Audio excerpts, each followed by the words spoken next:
donc, c'est intéressant parce que tu parlais justement de tes croyances. Je te laisse t'exprimer. Oui, donc je ne sais plus te dire à l'instant T comment, mais dans le passé, ça m'était arrivé, cette histoire de trouver les évangiles, et au moment où il fallait aller témoigner, là, je dis, je ne peux pas. Elle ne peut pas aller changer les autres. Ça me rappelait des trucs encore plus anciens, où il y a une obligation, soudain, c'est lourd, et là, j'avais décroché. Et là, c'est revenu et je m'y suis réintéressée. J'ai écouté des pasteurs, j'ai écouté des témoignages de gens qui étaient touchés. J'ai vu que Jésus se manifeste là, que les gens en reçoivent un amour incroyable. Leur vie change. Donc je me suis remise à lire la Bible, et c'est vrai que j'ai toujours aimé ça. C'est la seule chose que j'aimais à la messe. Je m'ennuyais, mais chaque fois qu'on lisait la Bible, ça m'intéressait, c'était vivant, c'était un peu comme les contes. Ça parlait en moi. Et donc, voilà, ça fait un déchirement à l'intérieur parce que d'un côté, il y a le tantra qui est bien vu, tout ça, plein de choses qui sont possibles, on fait attention aux animaux. Et de l'autre côté, c'est la chasteté, c'est les animaux, ce n'est pas la priorité. Voilà, alors je dis, mais comment je demande des comptes, et j'ai ce conflit qui me broie. Les animaux, c'est même rien du tout, puisque, en fait, dans la Bible, on parle de sacrifice des animaux, on parle de sacrifice des gens, un Dieu qui demande le sacrifice du fils d'Abraham, Isaac, etc. Donc, on est vraiment, c'est exactement, c'est une histoire, la Bible, qui a été récupérée des histoires sumériennes. Ils n'ont rien inventé, ça n'a été que du copier, avec des fioritures, quelques fioritures en plus. Ça a été traduit je ne sais pas combien de fois, etc. Tout ça, ce sont dans la Bible, moi j'étudie ça là un petit peu de près. Dans la Bible, on parle, ça a été transformé en un Dieu, en un seul Dieu, alors qu'il est question des Elohim, c'est-à-dire soit des extraterrestres, soit des populations qui étaient des gens qui se sont pris pour des dieux et qui ont été appelés des dieux, quoi, comme c'est la même chose que des gouvernements ou enfin, voilà, il y a des gens qui prennent le pouvoir sur les autres, qui se font passer, alors soit qui sont plus évolués effectivement, soit qu'ils ont tout simplement davantage de pouvoir. Si on fait le parallèle avec ce qui se passe aujourd'hui par rapport à l'argent, il y a une élite, 1% dans le monde entier, qui gouverne le monde d'une manière hyper destructrice, exactement comme le Dieu de la Bible, qui demande des sacrifices d'animaux, des sacrifices d'humains, etc.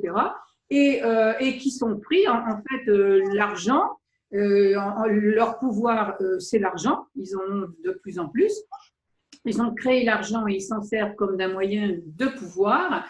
Et finalement, cet argent lui-même est devenu le symbole de Dieu, puisque tout le monde est fasciné par ça, est fasciné par le fait de ne pas en avoir ou d'en avoir, ou etc. Enfin, c'est devenu, la quantité est devenue ce qui mène le monde au détriment de la qualité. La qualité, pas seulement des rapports humains, mais la qualité de l'eau, la qualité de l'air, la qualité de la vie, la qualité de tout, quoi. Bon, donc, ça n'est qu'une répétition dans le temps, la Bible, d'histoire ancienne, et puis ça continue sous des formes différentes. Et c'est ça que j'ai proposé de regarder. J'ai mis 10 croyances. On remarquera qu'elles se tiennent toutes plus ou moins les unes les autres. C'est des facettes différentes d'une seule et même croyance, qu'on n'est rien du tout, et que eh bien, on est sous le pouvoir, un pouvoir extérieur. Et on a à ce moment-là, si on se laisse soumettre à ce pouvoir, eh bien, on perd sa puissance d'être. Voilà, et donc on perd sa vie, on passe à côté d'elle, on se coupe de ses désirs, du plaisir de vivre, de la joie de vivre, etc., etc. Enfin voilà. Et donc c'est un petit peu ça que j'ai voulu mettre en avant. Et là même, j'étais en train d'écrire une lettre que vous allez recevoir. J'ai pas eu le temps d'écrire aujourd'hui, mais j'ai écrit une lettre sur. On en arrive à des aberrations. Mais alors à des aberrations. Alors il y en a plein des aberrations, mais même à des aberrations ordinaires dans la vie de gens. Même moi, la personne dont je parle dans la lettre que j'ai écrite et qui partira ce soir ou demain, vous verrez, c'est une personne dont je lui téléphone et elle m'apprend qu'elle a un cancer, donc elle est dans la chimio, qu'elle perd ses cheveux, enfin tout le truc du cancer. Hein, évidemment, et donc moi, bah, je lui réponds que je suis désolée, hein, évidemment. Enfin, ça me semble être congruent de dire qu'on est désolé. Et elle me répond, ah, mais je le vis comme un cadeau.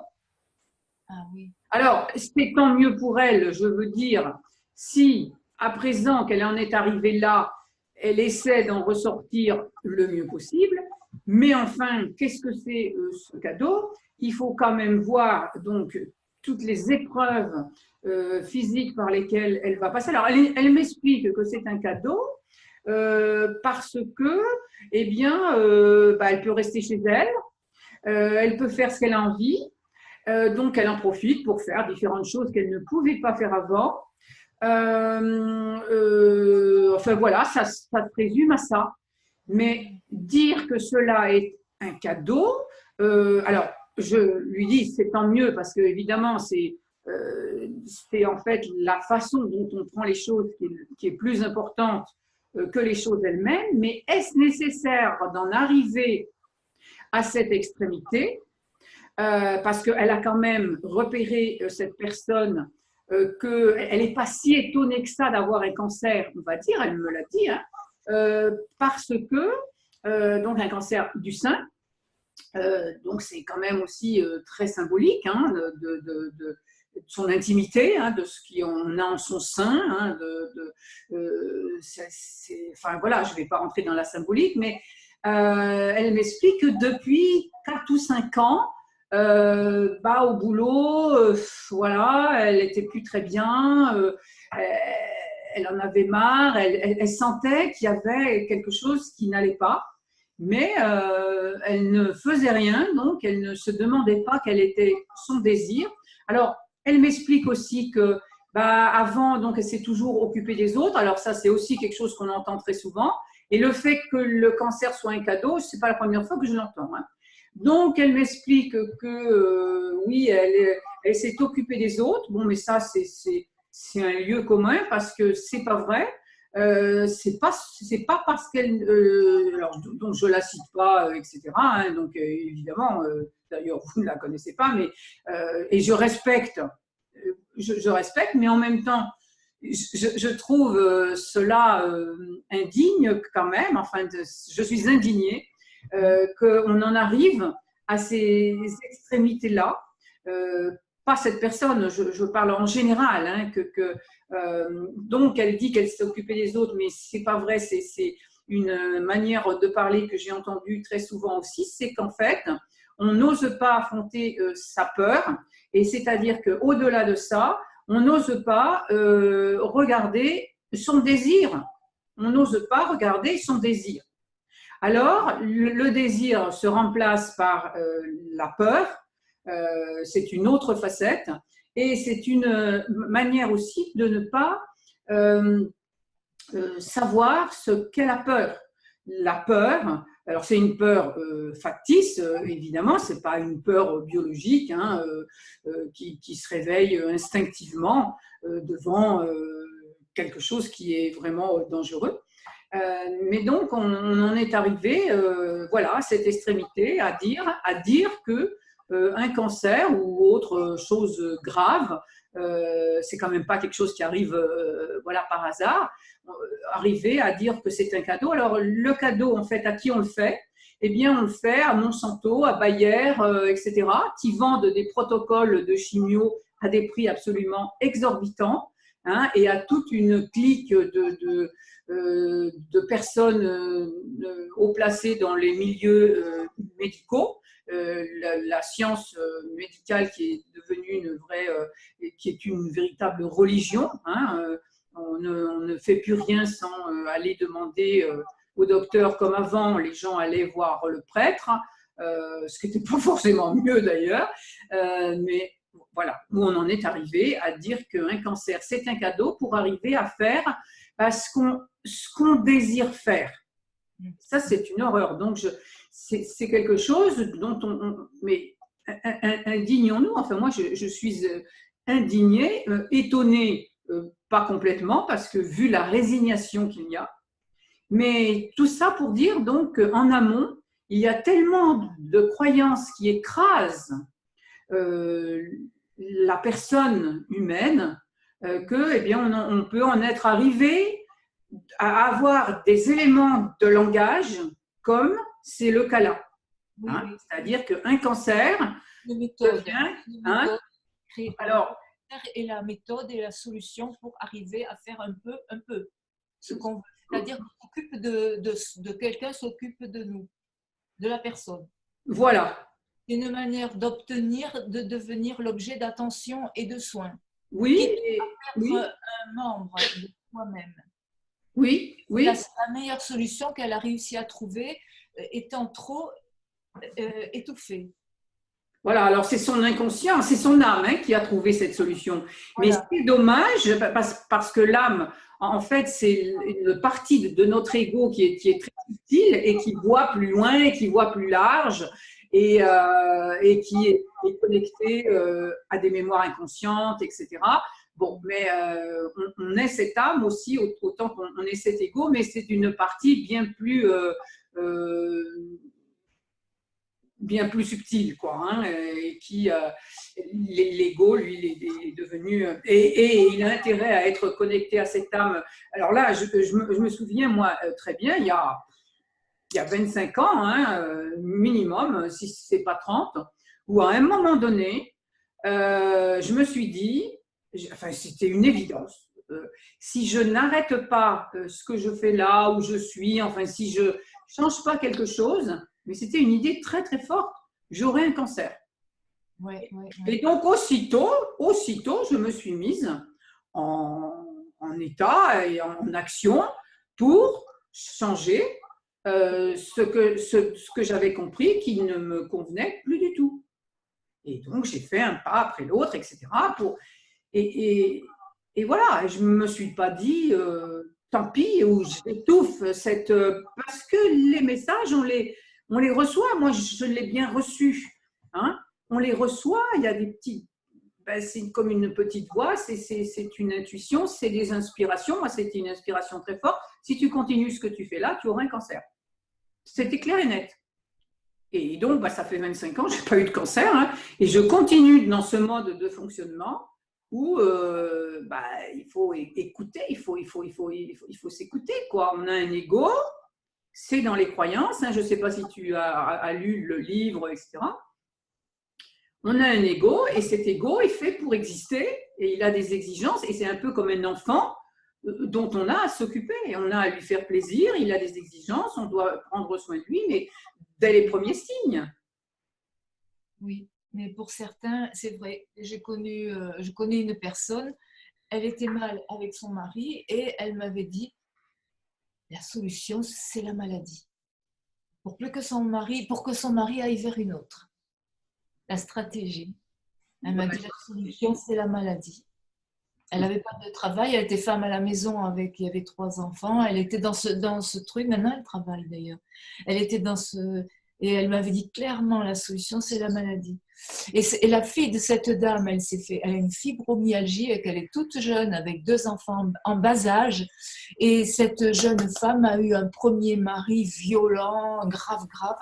Et elle devait aller témoigner. Je pense que ça lui pesait tellement qu'elle a préféré se faire une maladie pour pas aller…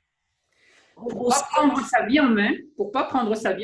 tellement que ça lui rebutait d'aller témoigner, de confronter ce truc. C'était tellement une horreur qu'elle a choisi la maladie. Je l'ai vu comme dans un livre.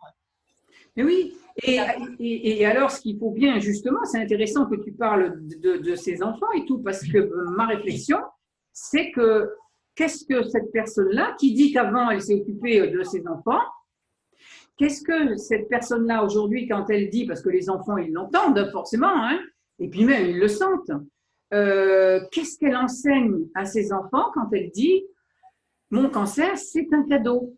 Bah, elle enseigne à ses enfants parce que l'éducation, c'est dans ce qu'on montre, hein, c'est là où on transmet vraiment quelque chose.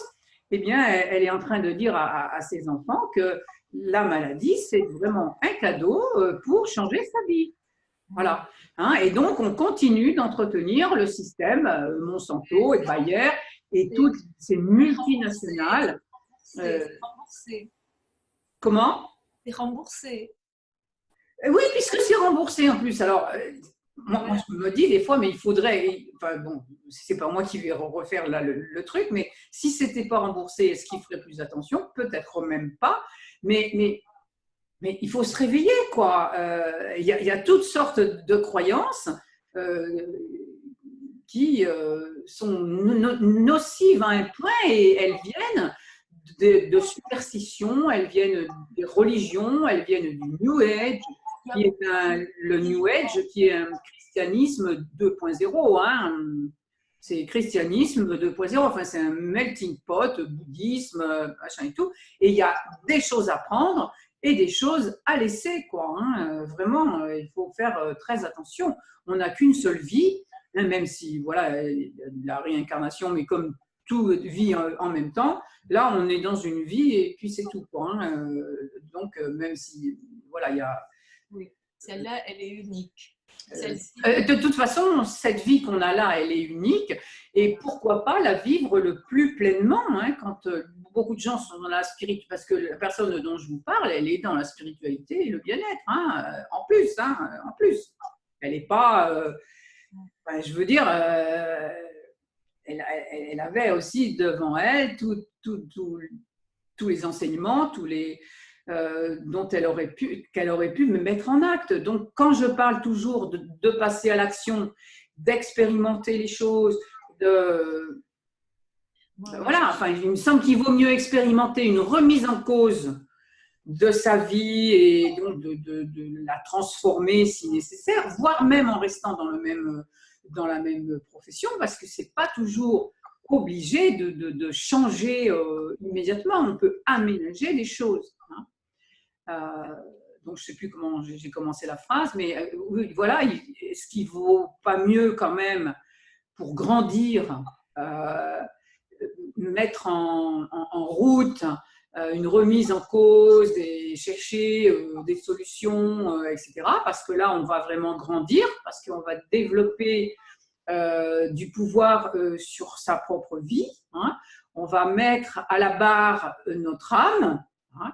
Donc, il me semble qu'il vaut mieux ça que d'attendre d'être vraiment dans la merde, comme on dit, hein, pour à ce moment-là être que dans la passivité et donner raison aux maîtres destructeurs du monde, qui n'ont rien de divin au sens où on l'entend habituellement, du bon Dieu qui n'existe pas, mais qui, enfin voilà,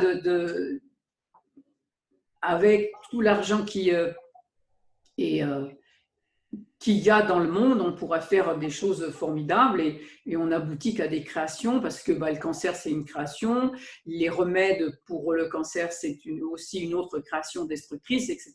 Enfin, on pourrait faire tellement de choses absolument extraordinaires que se dire dans le bien-être et continuer d'encourager ce genre de choses, moi, ça me choque. Enfin, ça fait longtemps que je suis choquée, alors mais je ne rate pas une occasion de le dire parce que il faut se réveiller, quoi. Il faut prendre en main, il faut être plus qu'acteur de sa vie, il faut être héros de son histoire, donc se créer une belle histoire. Il y a suffisamment de choses parfois qui peuvent arriver sans qu'on s'y attende, que celles qu'on appréhende, enfin qu'on voit devant nous, on peut quand même, il me semble que grandir, se développer, faire de la croissance personnelle, du développement personnel, c'est ça. C'est pas faire des stages ou des choses comme ça. Ça, c'est juste pour s'entraîner. Ce que je propose, c'est pour réfléchir un peu, s'entraîner, puis après, il faut mettre en œuvre, quoi, parce que sinon, ça ne sert à rien.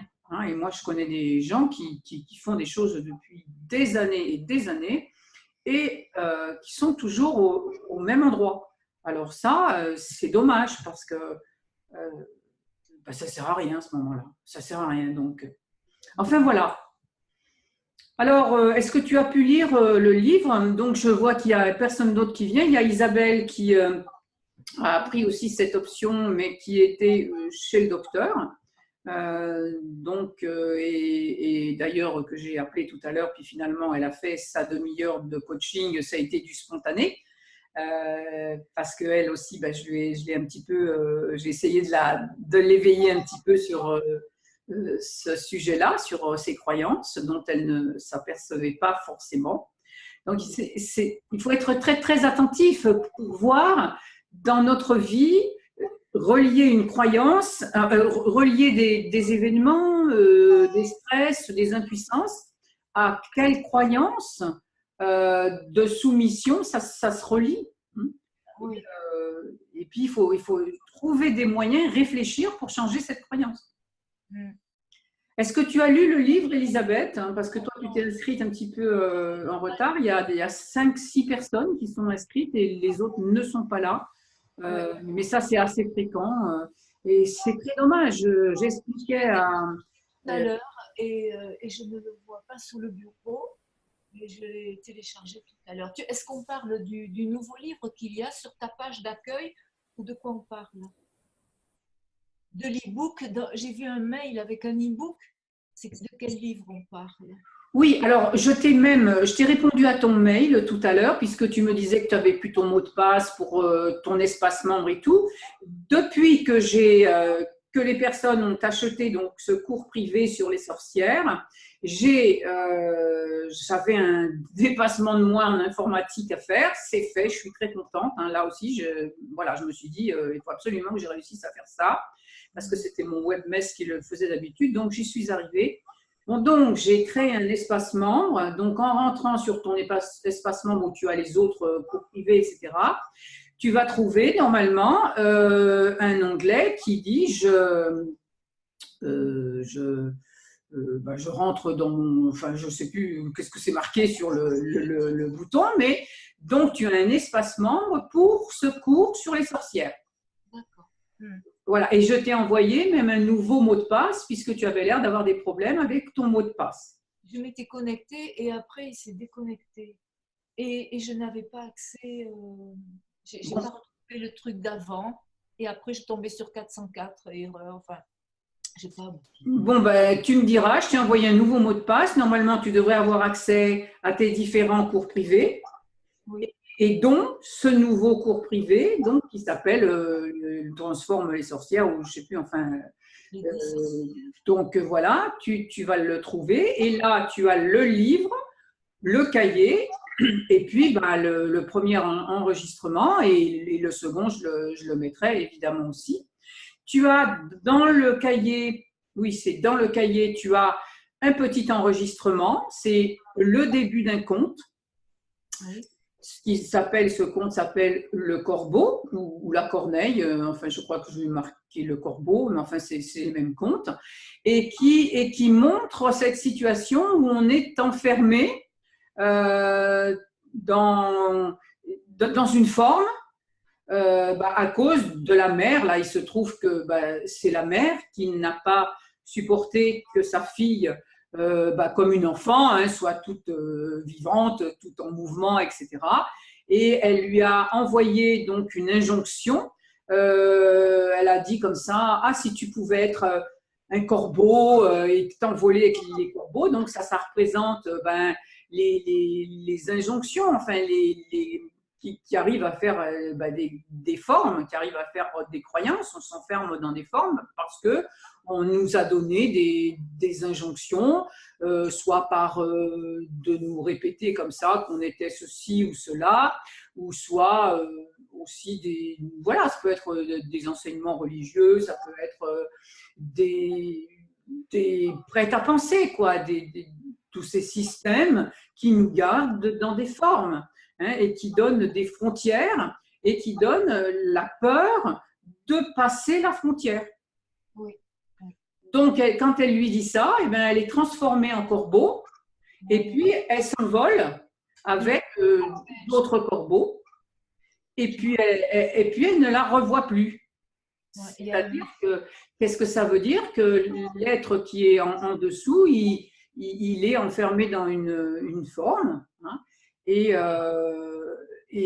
du coup, voilà, quoi, elle est dans le bois et pour la mère, elle a disparu. Hein. Et voilà, alors donc il n'y a que la première partie de ce conte qui représente ce que je dis, quoi, au sujet de ces croyances qui enferment dans un état. Et à un moment donné, cet état, eh bien, on peut avoir envie d'en sortir. Donc, la suite du conte, eh bien, je la proposerai dans un autre cours privé sur le désir, justement. Parce que après, cette personne-là, évidemment, elle veut en sortir de cette forme, parce que c'est une princesse. Hein.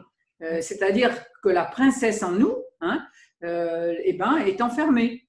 La princesse en nous, le principe féminin, le principe yin, le principe de dispersion, donc est figé dans une forme, un ego, hein, un ego qui n'est pas là pour disparaître, absolument pas, hein, mais qui est là comme un enfant pour grandir, pour évoluer, pour intégrer. Hein. Voilà, donc elle veut retrouver la princesse qu'elle est, et elle demande à un homme ensuite, donc dans la première partie d'ailleurs, ça se passe tout ça. Bon, donc dans le bois un jour, il y a un homme qui se promène et elle lui demande de la délivrer de ça. Alors c'est son principe masculin, l'homme, évidemment, hein, puisque tous les personnages dans le conte, c'est nous. Et cet homme, alors ce conte, il montre que on s'en sort pas forcément du premier coup de cet enfermement, hein, que, en fait, les deux, par 3 fois, il essaye de lutter contre cette injonction, hein, donc il essaye de lutter contre cette croyance, mais à chaque fois, il s'assoupit, hein, il s'assoupit, c'est-à-dire qu'il n'y arrive pas, il écoute les paroles d'une vieille femme, c'est-à-dire une sorcière, hein, voilà, elle représente la sorcière dans le conte, une vieille femme qui à chaque fois veut lui redonner un coup à boire, à manger ou à boire. Et lui, il dit non, non, hein, comme quand on dit ah ben non, moi je voudrais, ben si, moi je veux ça, moi ben si, pourtant, comment ça se fait que j'y arrive pas, je le veux.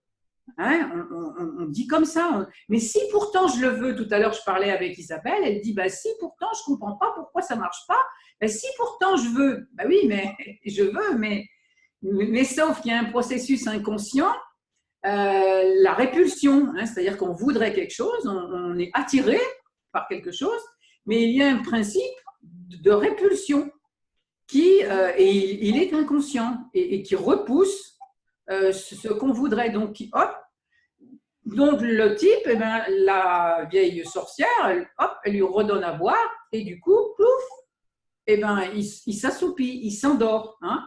Il s'endort et du coup, il ne peut pas délivrer la princesse. La princesse lui a demandé de le délivrer et par 3 fois, il rate son coup. Voilà. Hein. Oui. Et jusqu'au moment où la princesse, elle le savait ça, elle lui dit, à chaque fois, elle lui dit, je le savais que tu ne me délivrerais pas. Et la deuxième fois aussi, je le savais que tu ne me délivrerais pas. Et ça, c'est les essais qu'on fait, hein, pour se délivrer d'un sortilège. Parce qu'on essaye, on dit, mais si, pourtant je voudrais ça. Hein, mais on dit, je voudrais ça, mais en réalité, on ne le veut pas suffisamment, on ne le veut pas vraiment, on ne le veut pas profondément. On ne veut pas regarder en face ce que l'on doit transmuter.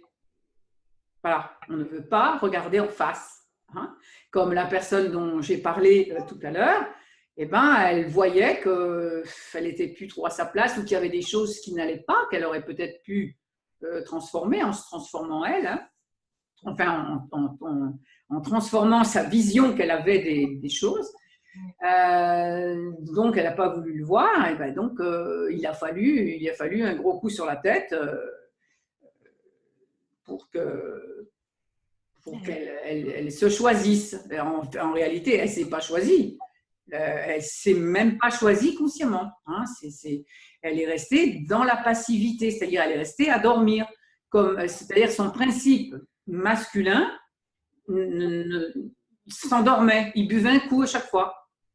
D'accord ? Donc, le prince, alors la princesse, par 3 fois, elle le savait, puis le chiffre 3, il revient souvent dans les contes, c'est à la 3e fois qu'on réussit. Hein. C'est symbolique, hein, ça peut être à la 4e ou à la 10e. Hein. Comment il s'appelle là, celui qui a créé les lampes, là, il a fait je ne sais pas combien d'essais avant qu'une lampe s'allume. Edison. Hein, bon, donc, mais évidemment, la répétition, c'est pas n'importe comment non plus. Ça sert à rien de répéter toujours la même chose. Je disais à Isabelle tout à l'heure au téléphone. Ça sert à rien de répéter la même chose de la même manière. C'est pas en répétant les choses de la même façon qu'on peut les changer. Et je citais d'ailleurs à Isabelle tout à l'heure cet exemple que dans un ordinateur, si on a un texte, hein, un traitement de texte, enfin on a une copie, voilà, et puis on l'imprime. Et on s'aperçoit qu'il y a une faute, hein, qu'il y a un mot. Alors évidemment, sur ce qui est imprimé, on peut corriger la faute, on peut rajouter un S ou gommer un S, voilà. On va corriger la faute. Mais si on réimprime à nouveau, eh ben, la faute, elle va ressortir. Donc, comment il faut faire? Je l'ai expliqué à Isabelle. Eh bien, il faut aller sur l'ordinateur, c'est-à-dire, ça représente l'esprit ou la croyance. Hein. Il faut aller corriger la faute à la source. À la source, oui. À l'esprit qui est créateur. Hein. Là, on pourrait comparer l'ordinateur à l'esprit. Bon, ce n'est pas un esprit, mais voilà, si on le compare, eh bien, si on ne va pas corriger la faute donc à la source, c'est-à-dire à la croyance, au mental, en fait, hein, qui est une création de l'esprit, le mental, bon, si on ne va pas corriger la faute à la source, eh bien, chaque fois qu'on va réimprimer, eh bien, il faudra corriger sur la feuille. Et donc, quand on voit qu'on a tout le temps le même résultat dans sa vie, eh bien, c'est là qu'il faut se remettre en question. Hein. Et donc, voilà. Hein, c'est. Alors, voilà, moi, bon, j'ai toujours fonctionné autant que possible autrement, et c'est ça vraiment qui change les résultats, et c'est comme ça que je suis devenue coach, parce que je m'apercevais que beaucoup de gens, j'ai toujours été coach de toute façon, même avant de faire des formations et de me déclarer officiellement, etc. J'ai toujours eu cette idée que mais s'il y avait quelque chose qui n'allait pas, derrière, dans la coulisse, il fallait changer quelque chose, et puis c'est tout. Et ça allait changer. Hein, et donc, voilà. C'est chouette d'avoir ça. Et oui. Cet atout-là, cette idée, d'avoir cette conception. Parce que moi, j'ai traversé des enfermements, et quand on est dedans, on se sent bien, bien pris dedans, quoi. Je veux dire, parce qu'on dirait que ça s'ouvre là et là aussi, mais c'est incompatible. Ouais. C'est pas drôle, je trouve. Quand on est pris dedans, je comprends que parfois c'est difficile. Mais bon, moi. Ah oui, c'est très simple, mais je ne dis pas que ça soit facile. Mais c'est bien en affrontant des choses qui sont un peu plus difficiles que ce qu'on fait habituellement. Hein, si on fait que sa vaisselle tous les jours, son lit, son ménage, ses courses, enfin tout ce qu'on est habitué à faire, c'est facile parce qu'on le fait depuis toujours. Donc, il y a un moment donné où on n'évolue plus. Donc, c'est bien d'affronter des choses qui sont un peu plus difficiles que ce qu'on fait habituellement, parce qu'il n'y a que comme ça, et dans l'action, la rencontre à la matière, dans la rencontre à l'obstacle, parce que c'est l'obstacle qui va venir comme un moule sculpter autre chose. Si on ne se confronte pas à l'obstacle, ça ne fait rien. Il n'y a pas d'évolution. Donc, beaucoup de gens se croient évoluer plus que d'autres et ils se trompent complètement. Ils se trompent complètement. C'est pas parce qu'on ne parle pas de spiritualité ou de quoi que ce soit. Il y a des gens qui sont, je trouve, très évoluer entre guillemets, si on peut dire, alors qu'ils ne prononceront, ils n'ont jamais fait ni stage ni rien du tout, mais on sent qu'ils ont cette ouverture du cœur, parce que c'est quand même comme ça qu'on évolue. Et donc, je vais en revenir d'ailleurs au conte. À la troisième fois, quand le corbeau, princesse, donc la princesse corbeau, lui dit, je savais que tu ne me délivrerais pas, mais si tu veux me délivrer un jour, en fait, elle lui dit, si tu veux me délivrer un jour, voilà où je m'en vais, au château de Fluanmont, etc. Et tu viendras me rejoindre, et elle lui laisse une bague, la moitié d'une bague, je crois, et puis de la nourriture comment on dit, Substanter.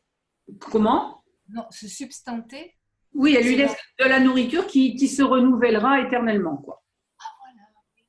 Et c'est-à-dire que c'est intéressant parce que cette nourriture qui se renouvelle, c'est ce qui est éternel en nous, enfin cette évolution éternelle, cette identification à l'évolution, c'est à l'évolution qu'il faut s'identifier.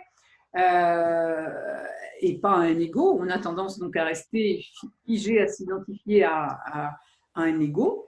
Donc, encore une fois, je le répète, pas question de supprimer quoi que ce soit de l'ego, mais comprendre que en éduquant son mental, eh bien, on peut le tourner vers l'évolution. Et c'est ce que la princesse, elle fait. Elle lui laisse une nourriture qui va se régénérer éternellement et elle lui laisse un anneau, c'est-à-dire une alliance. Hein, un anneau, c'était toujours le symbole d'une alliance. Donc, elle lui laisse ça, puis elle lui laisse une lettre en lui disant donc s'il veut vraiment la délivrer, eh bien qu'elle s'en va au château de Fluanmont et qu'il pourra la rejoindre. Et donc, après, il y a toute une aventure. Et c'est ça, ce cadeau que la princesse lui fait, qui, d'un seul coup, il a une prise de conscience comme on peut en avoir dans sa vie. Donc, il a une prise de conscience et ça lui touche le cœur. Hein. Il a une prise de conscience, il se dit, mais alors, enfin, il se sent piteux en quelque sorte et je ne l'ai pas délivré, quoi. Il dit. Et là, son cœur est touché de par ces cadeaux qu'elle lui fait et cet avenir qu'elle lui montre, hein, et cette alliance future à la fécondité, en fait. Hein. Alors, c'est ça qu'il touche, quoi. Hein. Et du coup, voilà, il y aura une suite. Hein. Du coup, ça éveille un désir. Alors qu'avant, ce désir n'était pas soutenu par une adhésion du cœur. Et cette adhésion, elle lui vient de l'oiseau, de l'oiseau. Elle est donnée par un élément qui semble extérieur. Elle est donnée par le fait qu'il y a un avenir. Oui. Donc, il y a un désir qui peut se projeter. Il y a une dualité. Il y a quelque chose qui peut… il y a une vision. Il y a une vision d'un avenir. Ce qui manque aux gens, c'est la vision. Mais tout est fait. Il y a la télévision et ça suffit. Tout est fait pour qu'il n'ait pas de vision. Et la télévision est quelque chose qui, si tu veux, on te projette des images, puis des images partout. Moi, je suis contente d'être venue à la campagne. Je vois des vieilles pierres, des collines, des arbres, des fleurs, des animaux.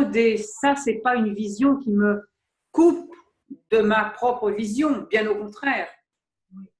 Alors que quand on est branché sur la télévision, à moins de choisir vraiment des bons programmes,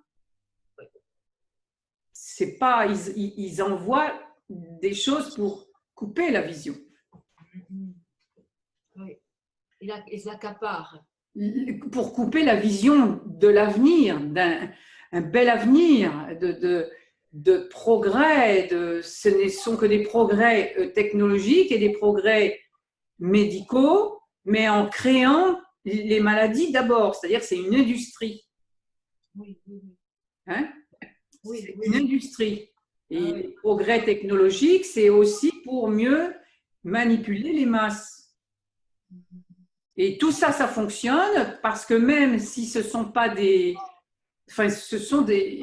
Toutes ces élites se présentent comme des dieux. Des dieux qui adorent… je ne sais pas quoi, mais qui… et donc, il faut être très vigilante par rapport à ça. Et donc, il y a une transposition d'une espèce de divin. C'est comme au temps des rois, quoi, du droit divin, etc. Enfin, il y a…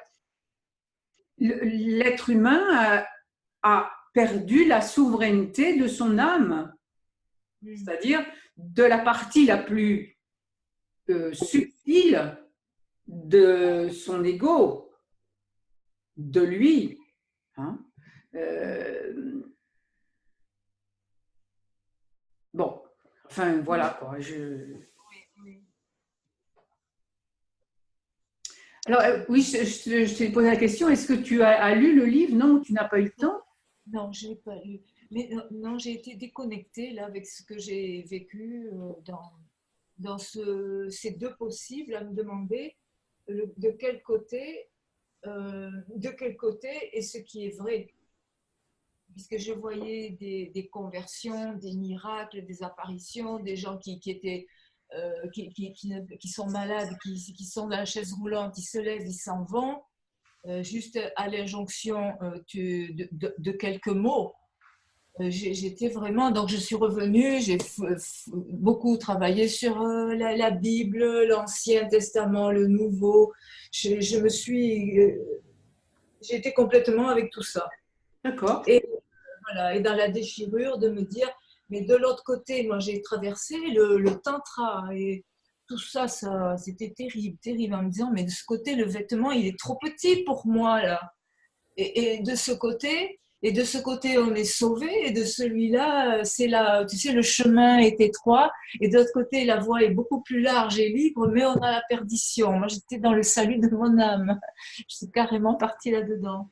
Donc, j'ai pas lu le livre. Tout à l'heure, j'ai vu que tu avais un livre qui a l'air nouveau. Je l'ai pas lu. Mais je connais ce conte que tu dis. Je sais pas comment, je connais cette histoire, donc je l'ai écouté. Je connais cette histoire, je l'ai lu.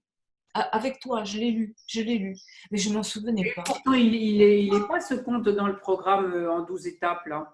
Il n'y est pas ce… Non, et ben, tu vois, je l'ai. Peut-être que tu as lu ce conte quelque part, oui. Avec toi, c'est sûrement avec toi, mais je dois dire que j'ai eu une absence là, je ne me rappelle plus, je me rappelais plus. Et dès que tu as commencé le début, je me rappelais que cet homme, il a dormi sur un rocher et que la sorcière l'incitait tellement, tellement qu'il ne résistait pas par 3 fois Voilà. et qu'elle a laissé un message. Et après, je ne me souvenais plus trop quoi. Mais, et puis le message, si, le message, elle lui disait qu'elle serait au château. Voilà. Voilà. Donc je l'ai bien lu, mais je me souviens plus du tout de quoi. Mais je me souviens de l'histoire. Donc, c'est là, voilà, il n'y a que la première partie parce que Il y a pas, après, il y a une partie où il va au château. ah oui, oui, oui, oui, oui, oui, absolument. Mais moi, j'ai mis que la première partie qui est symbolique, si tu veux, du cours, quoi, tu vois, qui montre bien comment avec les injonctions et tout, voilà, on est enfermé dans Moi, une forme je qui suis ne. restée endormie. Je suis restée sous les effets des hypnotiques. Moi, dans ma vie, je suis toujours sous l'effet des hypnotiques. C'est-à-dire? Eh ben, je suis restée enfermée enfermée. Je pétais les plombs, quoi. Je pétais les plombs, je suis dans un truc, ne sachant pas de quel côté est la vérité. Je suis tombée là-dedans Ben oui, d'accord. et j'ai pas trouvé le ressort pour prendre un risque de malade. Là, je n'y voyais pas. Et je suis tombée que ce qui était ma solution de faire Access, soudain, avec l'éclairage de l'autre truc, c'était pas possible parce que c'était guérir. Et en plus, j'avais entendu que quand tout est relié, on est tous reliés. Donc, quand on s'occupe de quelqu'un en tant que praticien, même facilitateur, il est tout à fait possible qu'on capte le mal de l'autre. Si l'autre a un cancer, on peut s'attraper un cancer. J'ai écouté Arkady Petrov il y a déjà un bon moment, qui lui, Jésus lui est apparu à l'hôpital, il est sorti avec ses reins guéris et ensuite il a fait une école et un jour il a dit dans cette école, nous ne pratiquons plus la guérison parce que quand on fait la guérison, on peut attraper le mal de l'autre. Je ne sais pas si tu le sais. Et il disait aussi que les thérapeutes et les médecins sont ceux qui meurent en moyenne plus vite que leurs patients. Enfin, j'étais dans tout ça. Je me suis dit, est-ce que tu trouves là-dedans des excuses pour ne pas le faire? Qu'est-ce que tu es en train de... Qu'est-ce qui se passe avec toi? Est-ce que mon truc, c'est des excuses pour ne pas le faire? Je me suis posé cette question. Oui, il faut se concentrer sur ce que tu veux faire, sur ton désir. En fait, c'est ça qui renforce ça, ces histoires de, je ne sais plus si c'est un médecin par rapport à la peste, il me semble, parce qu'il y a des médecins évidemment qui sont très authentiques et qui ne se laissent pas, comment on dit, qui ne se laissent pas Impacté. corrompre, etc., évidemment. Hein. Et donc, un médecin, alors je ne sais plus du tout comment il s'appelle, il a pris des microbes de la peste pour dire que ce n'est pas un microbe. On accuse toujours à l'extérieur. Ce n'est pas un microbe qui donne une maladie ou quoi que ce soit. C'est la personne qui est dans un état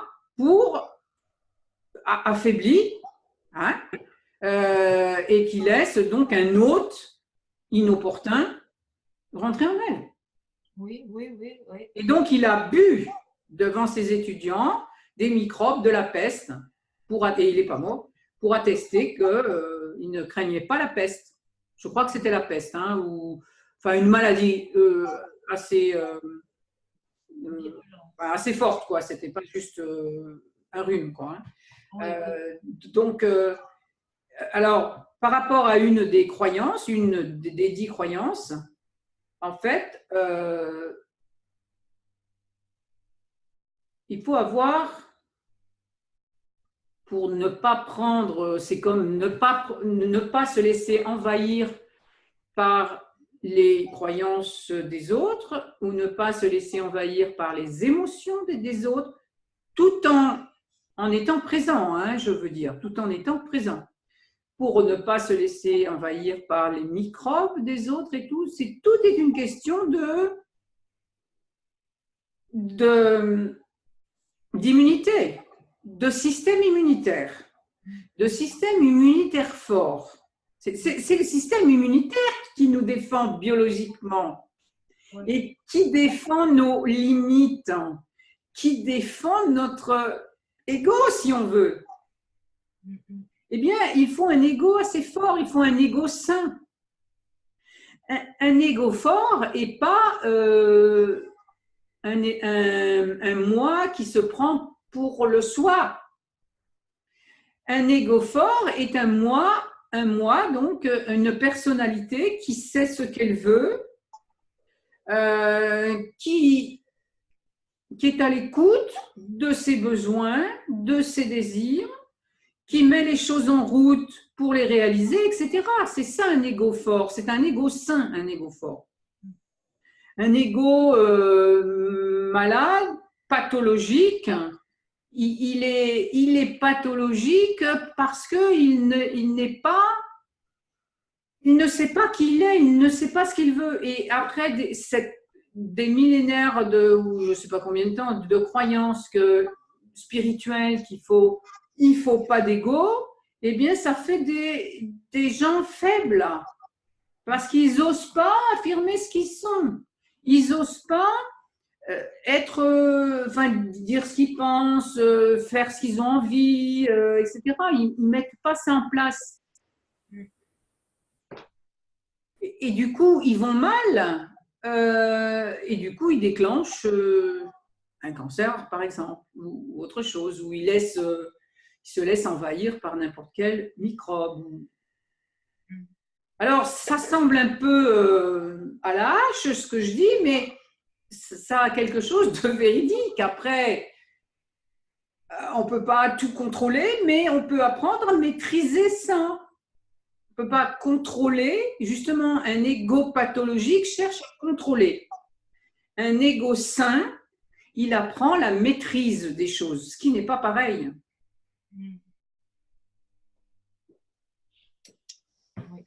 C'est-à-dire qu'il apprend à être le maître. La maîtrise, c'est quoi? Le maître de sa vie. On dirait dans les voies spirituelles ou le développement personnel, hein, moi c'est d'après tout ce que j'entends, moi à chaque fois que j'entends des mots un peu bizarres, je me dis attends, réfléchissons à ça. On dirait qu'il y a ah oui, j'entends ce mot-là de maître réalisé. Attends, mais ça n'existe pas ça. Ça n'existe pas ça. Il y a des personnes plus ou moins évoluées. Il n'y a pas de maître réalisé, il n'y a aucun être qui soit réalisé, c'est-à-dire abouti. Ça n'existe pas. L'évolution est à l'infini. Donc, il n'y a pas de quelqu'un qui soit arrivé à un terme. Il y a des étapes. Bon, donc, ça veut dire qu'on est tous réalisés à un moment donné, on a tous réalisé quelque chose. C'est-à-dire qu'on fabrique quelque chose que l'on croit être réel, hein, avec notre esprit. Bon, mais on peut toujours réaliser mieux. On dirait voilà, qu'il y a des maîtres réalisés et puis que les autres, ils doivent travailler sur eux pour… Mais non, ils doivent œuvrer, réaliser l'œuvre de leur vie. Et pour ça, ils sont outillés ils ont tout ce qu'il faut. Ils ont une intuition, un mental. Et là aussi, ça fait partie des croyances de vouloir tout le temps supprimer ce mental, alors qu'il suffit de le rééduquer. Si on a un mental, si on a un ego c'est une identification à un rôle, et l'ego, il change à tout moment. Moi, mon ego va être différent à la fin de cette conférence qu'il était au début. Il sera encore plus satisfait de lui, parce qu'il se sera dit, eh ben voilà, tu as communiqué une belle information à des gens, ça va peut-être en faire réfléchir certains, etc. Moi, je me félicite tout le temps aujourd'hui en promenant mes chiens. Je me suis félicitée d'avoir réussi un truc. Et tant que je ne le réussissais pas, là, en technique, quoi, hein, et tant que je ne le réussissais pas, mais je ne me flagellais pas. Je me disais, tu vas y arriver, tu vas y arriver. Un pas à la fois, tu vas y arriver, tu vas y arriver. Et j'y suis arrivée. Et maintenant, j'ai la recette. Alors, en même temps, j'ai copié la recette. Et maintenant, ça y est, j'y suis arrivée. Hop, je vais passer à autre chose. ce qui renforce la personnalité, c'est les défis qu'on donne à cette personnalité. Et pendant ce temps-là, elle intègre toujours des nouveaux possibles, hein, et donc elle évolue. Et elle devient de plus en plus forte, mais dans le bon sens du terme. Elle ne cherche pas du pouvoir sur les autres, hein, elle cherche le pouvoir sur sa propre vie, c'est-à-dire la puissance vitale, la puissance vitale. Moi, voilà, je ne cherche pas à convaincre les autres à tout prix. Je fais tout ce que je peux pour qu'ils comprennent et pour qu'ils fassent le mieux possible dans leur vie, mais je suis détachée du résultat. Hein. Alors là, je ne vais pas me... Ce qui me contente, c'est d'avoir fait le mieux possible. Et après, chacun fait avec ce qu'il a reçu. Et ça le regarde. Et ça le regarde. Voilà. Donc, la personne dont je parlais tout à l'heure, ce n'est pas une cliente, hein, c'est quelqu'un voilà, que j'ai été amené à contacter. Et donc, et si elle est contente comme ça, je suis contente pour elle, hein, puisqu'elle y trouve un bénéfice secondaire. Mais c'est dommage d'en arriver là, quoi, et d'entretenir ce système. Alors, tu sais, Elisabeth, par rapport à la Bible et tout ça, elle regarde des vidéos sur les Sumériens, etc. Et tu vas t'apercevoir que, voilà, ils ont changé les noms, mais ces histoires-là, elles se répètent depuis des milliers d'années. Et Jésus-Christ, voilà, Jésus-Christ était certainement un homme très, très évolué, bien entendu. Mais voilà, ils en ont profité dans la Bible pour faire un Dieu unique, et on voit bien où ça aboutit aujourd'hui. Ça aboutit à la pensée unique et à la mondialisation et au gouvernement mondial. Au début, c'était polythéiste, et au moins ça laissait le choix.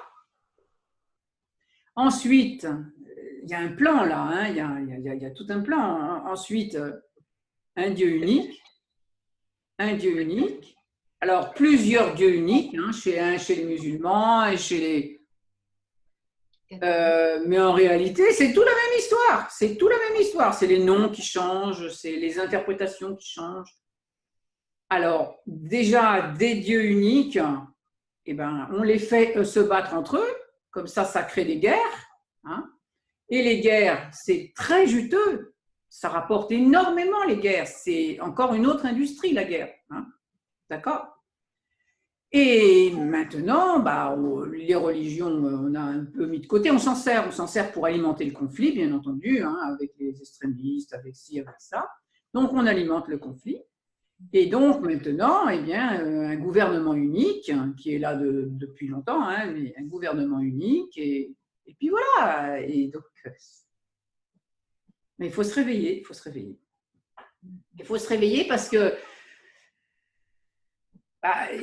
notre âme, elle est souveraine. C'est notre âme qui est souveraine. Donc, on est souverain. Et c'est par l'intermédiaire donc de la fée, hein, la fée dans les contes, c'est cette souveraineté, hein, que l'on rencontre dans le conte, ou qu'on ne rencontre pas si on ne la voit pas, évidemment. Hein. Alors, avant de rencontrer la fée, voilà, faut rencontrer les sorcières. C'est le premier niveau.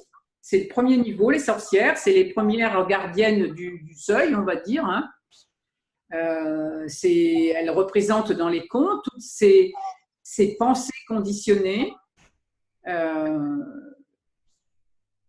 qui nous barrent la route et qui sont devenues comme si c'était des idées très naturelles, alors que ça ne l'est absolument pas, puisque toute idée, elle a été façonnée à un moment donné, et il y a beaucoup d'idées qui sont façonnées pour être destructrices, évidemment, qui créent des malédictions.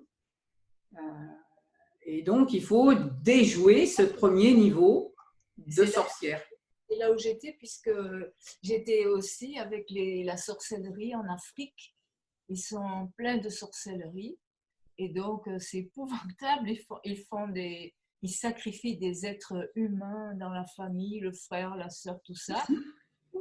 C'est carrément épouvantable. Et après, ils prient, chassent les démons. Et il y en a qui ont des visions qui peuvent dénouer des histoires d'argent. Tu n'as pas payé la belle-mère ou la belle-mère t'a pas accepté, c'est pour ça que ton couple est coincé. Des trucs hallucinants. Et c'est les sorcières, c'est au niveau des sorcières, oui. C'est vrai. Se bat avec les sorcières. Bah, sorcière, le sorcier, la sorcière, c'est ce qui empêche. C'est une fée immature, en fait. Hein. C'est une fée immature.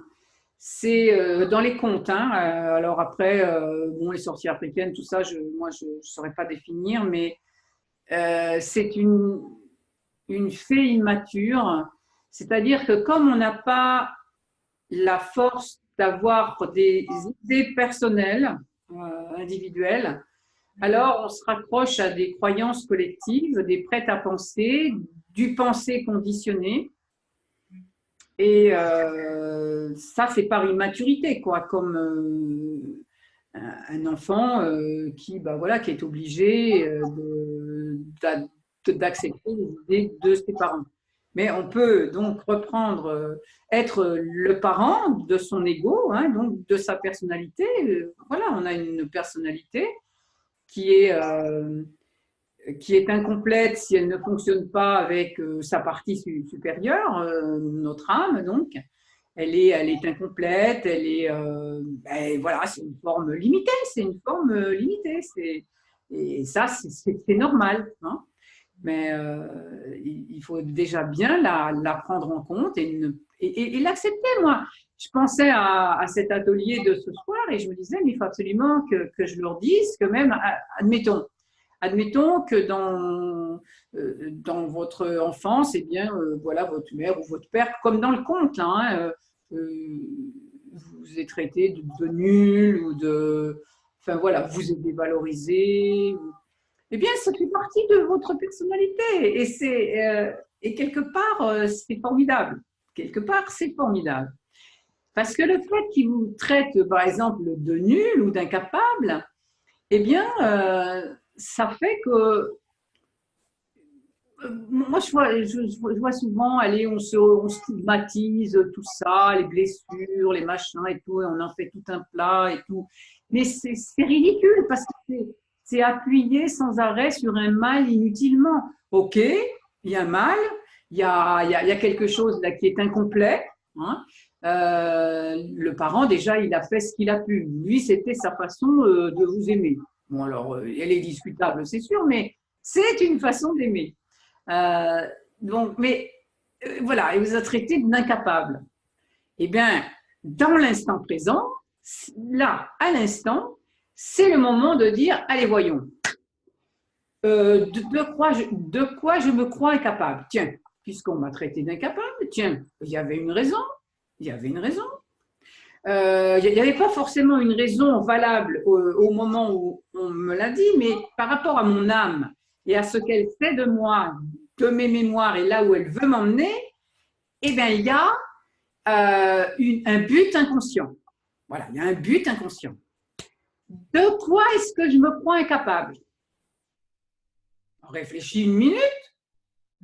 Alors, on peut faire une liste, éventuellement, tiens, je me crois incapable de ça, et puis choisir. Parce que il y a peut-être différentes choses qui seraient bien qu'on réalise, mais dont on se croit incapable. Parce que depuis qu'on nous dit qu'on est incapable, on a donné raison à l'autre. Donc, on croit qu'on est incapable. Hein. Et donc, alors on se dit, oh là là, je suis incapable, alors je n'ai pas confiance en moi, donc il faut que je fasse des trucs sur la confiance en moi. Pas du tout. Je suis incapable, ça, je me crois incapable. Eh bien, tiens, c'est ce que je vais essayer de faire. Je choisis un truc et je vais essayer ça. Ouais. Voilà. Et du coup, je vais remettre mon mental à l'endroit. Parce que là, il me dit un mensonge. Hein. Si j'ai pas essayé, je ne sais pas si je suis capable ou pas. Et peut-être que j'ai essayé, mais pour confirmer mon parent, alors oui, je continue de me croire incapable. Et maintenant, il faut réveiller son désir, comme dans le conte. Elle dit maintenant, je vais me délivrer de cette forme corbeau. Je suis une princesse. Alors, elle cherche le principe masculin qui va la délivrer de cette forme. Donc, elle le cherche en elle, le principe masculin, parce que tous les personnages d'un conte, c'est soi. Alors, elle dit au début, bah, je sais bien que tu me délivrerais pas, tu me délivreras, je le savais. Elle le savait, elle le savait. C'est une injonction forte, elle le savait. Mais elle ne se décourage pas. Là, d'un seul coup, elle se tourne vers l'avenir. Hein? Il y a une prise de conscience. Mais j'ai toute la vie pour prouver, donc pour avoir des épreuves. Je vais me les donner, les épreuves. Vous ne savez pas, le mieux, c'est de se les donner, les épreuves. Parce que comme ça, bah, on maîtrise. On maîtrise mieux. Au lieu d'attendre que l'épreuve, eh ben, ça soit l'hôpital qui nous les donne. On se donne les épreuves.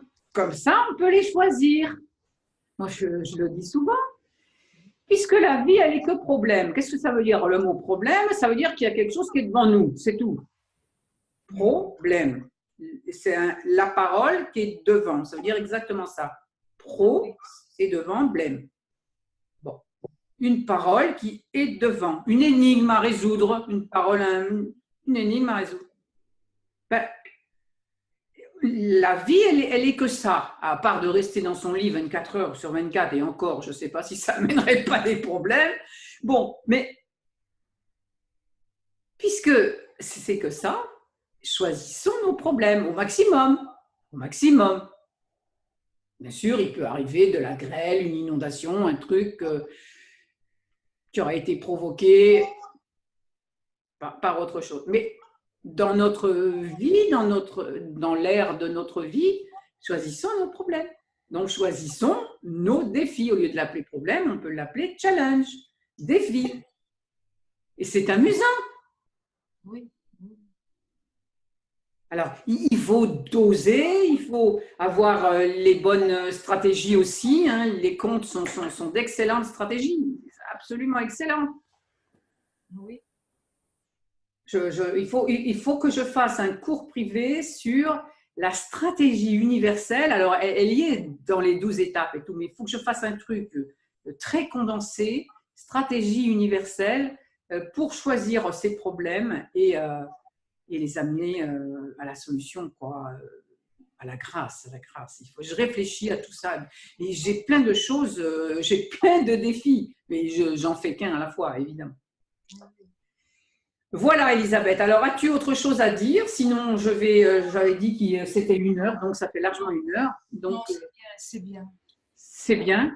Donc, je te remercie d'avoir été présente parce que tu vois, bon, bah, les autres, je les ai jamais vus. Pour les autres. Il y en a une, elle m'avait prévenue parce qu'elle est en déplacement cette semaine, donc elle ne pouvait pas être là. Elle était là la fois dernière. Isabelle était chez le docteur. Et les autres, je ne les ai pas vus. L'autre fois, elles ont fait un passage éclair. C'est très dommage parce que, eh bien, il faut pouvoir aller jusqu'au bout de sa démarche, donc se lancer des petits défis comme ça, qui ne présentent en fait aucun danger. Parce que c'est de petits défis en petits défis qu'on arrive à des défis un petit peu plus grands. Et puis, c'est dommage de ne pas venir poser des questions ou amener je sais pas moi, des arguments ou n'importe. Enfin, parce que poser des questions, c'est très, très important. Quand on pose des questions, ça veut dire qu'on ouvre justement son esprit à autre chose. On pose des questions avant de faire une quête, justement, il y a les questions. Ça dénote d'une certaine curiosité qui commence à ouvrir quelque chose. Si on n'ouvre pas quelque chose dans le cerveau formaté que l'on a, on ne peut pas le relier au cerveau collectif, au cerveau universel. Voilà. Donc, il faut poser des questions. Et si on pose des questions, il y a forcément des réponses qui arrivent. Voilà. Bon, et bien Elisabeth, moi j'étais contente de te revoir, puisqu'il y a un petit moment qu'on ne s'était pas vu. Donc, tu as droit à 30 minutes de coaching individuel, hein, puis tu n'as toujours pas fait ton, le coaching sur les désirs, là. Oui. Donc, mais si tu étais occupé à autre chose, c'est pas grave, hein, c'est toujours là. Donc, voilà, je te remercie et puis je vous remercie. Je te remercie parce que ça me bouge ma dualité, là. Ce qui ressort, là, ce que tu as dit ce soir, ça bouge l'enfermement, ça change la donne. Eh bien, pour ça que j'ai pas plus de questions parce que déjà, il y a ça qui est chamboulé. d'accord. Non, mais c'était très bien. Toi, tu arrives juste et donc, tu n'as pas lu, donc tu liras tranquillement et puis tu verras, il y a un exercice aussi, il y a un exercice pour faire le lien entre les croyances. Essayez de faire le lien entre les croyances et le quotidien. Tout à l'heure, j'ai fait cet exercice avec Isabelle. Elle avait un petit peu de mal à faire le lien entre les deux et je sais qu'il y a du mal à faire ce lien. On a l'impression que tout est coupé en petits morceaux, mais non, tout est relié. Il faut vraiment trouver les liens, quoi. Trouver les liens entre les choses. Voilà, quoi. Les croyances dans le quotidien, les choses du quotidien, c'est ça que tu dis? Non, mais tu vas lire les 10 croyances et après, dans le cahier, je propose, quand on a un problème dans son quotidien, je propose de réfléchir. Il faut réfléchir, évidemment. Hein, il faut réfléchir, il faut prendre un peu soin de soi, quoi, et voir comment ce qui nous insatisfait dans le quotidien est relié à quelque chose, est relié à une croyance.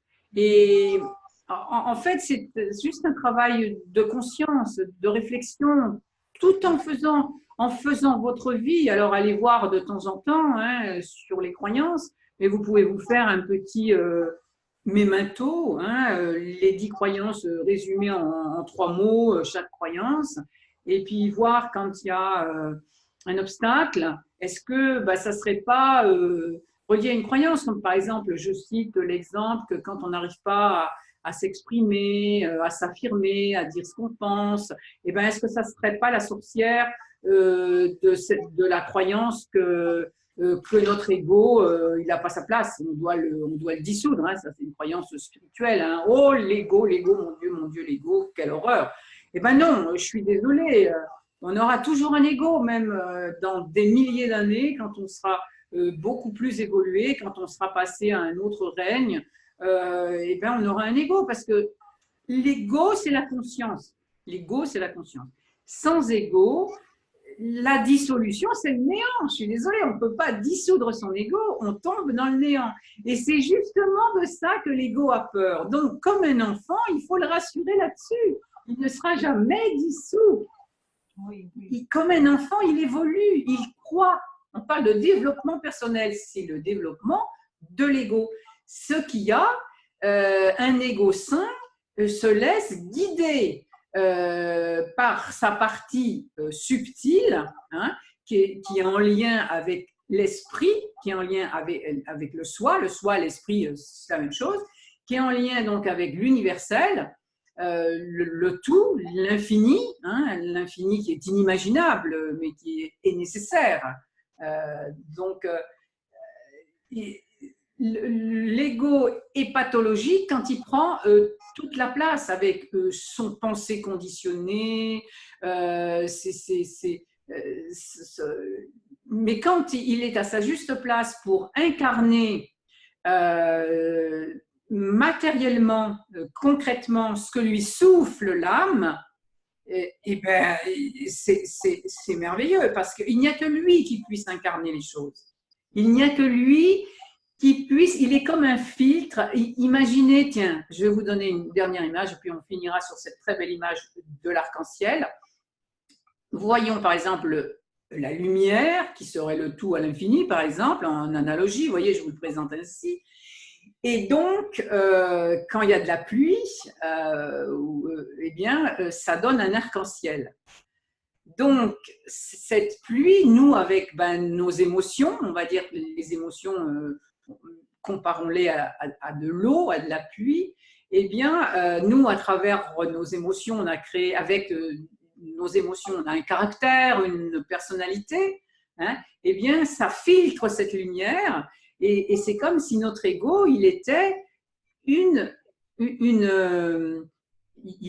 diffragmentait la lumière, hein, et il fragmentait la lumière, hein, d'ailleurs, et donc sur un rayon. Hein, c'est une manière d'être conscient. Et chaque ego a une manière très particulière d'être conscient.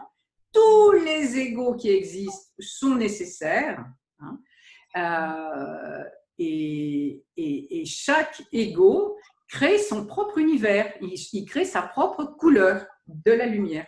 Oui, voilà, c'est une belle image. Voilà, donc je terminerai sur cette image de l'arc-en-ciel. Donc vous êtes un filtre d'arc-en-ciel et vous projetez une lumière, et le monde a besoin de ce faisceau de lumière, même si ça n'est qu'un faisceau. Le problème vient de quand on ne laisse pas ce faisceau croître, inspiré par donc cette partie plus subtile de notre ego qui est l'âme, c'est-à-dire c'est nos inspirations, c'est nos rêves, etc. Hein. Donc nos rêves nous soufflent. Comment on doit projeter ce rayon de couleur. Et donc, si on veut redissoudre ça dans la lumière, on se gourre complètement. Hein. Et à ce moment-là, eh bien, on fait quelque chose de… On devient inconsistant. Donc, effectivement, on n'ose pas s'exprimer, on n'ose pas donner son avis, on n'ose pas se montrer, on n'ose pas… alors, donc, on reste, même si on est mal, et puis même si d'un seul coup, eh bien, il y a un cancer qui vient s'occuper de vous, on lui dit « Merci grand maître, c'est un cadeau, merci Monsanto, merci. » Et non. Oui, je dois dire que parfois ça frôle, hein, ça fait peur quelquefois. Il faut faire quelque chose, oui.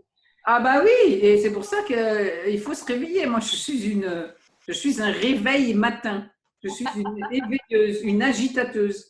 Oui, une agitateuse. Oui, agitatrice. Oui, c'est mieux qu'agitateuse, peut-être. Oui, voilà. Mais c'est mon rôle, c'est mon ego, c'est mon rôle. Je suis une emmerdeuse. Oui. Ma mère appelait ça une emmerdeuse. Je dis une agitatrice. Ma mère appelait ça une emmerdeuse parce qu'elle ne voulait pas que je remette en question quoi que ce soit, tout simplement. Mais bon, puisque c'est mon rôle. Puisque c'est mon rôle. Pourquoi ne pas le faire? Quand c'est identifié, il faut s'en donner à cœur joie. Voilà, exactement. Moi, je m'en donne à cœur joie dans ce rôle de gentille emmerdeuse. Oui, super.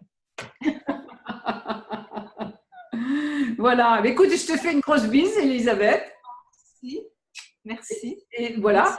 Et puis, n'hésite pas, d'abord, tu auras tes 30 minutes de coaching quand tu veux sur le sujet, quand tu auras bien lu tout ça. Et puis, tu me diras, ou si tu me dis rien, c'est que ça fonctionne, ton espace membre, etc. D'accord. Merci beaucoup, Elissa. Allez, au revoir, Elisabeth.